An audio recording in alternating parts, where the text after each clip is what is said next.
How to update Discord on Android or iPhone. Hey there, welcome to Insightful Tutorials. Without further ado, let's get started.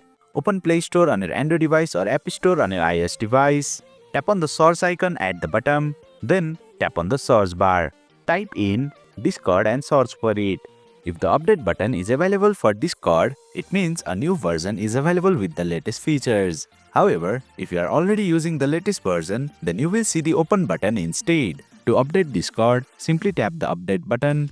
The update process will begin and Discord will start updating on your device. Please note that the installation may take some time depending on the update size and your internet speed. So please be patient. Once the update is complete, you will see the open button. Simply tap on it to launch the updated app and boom!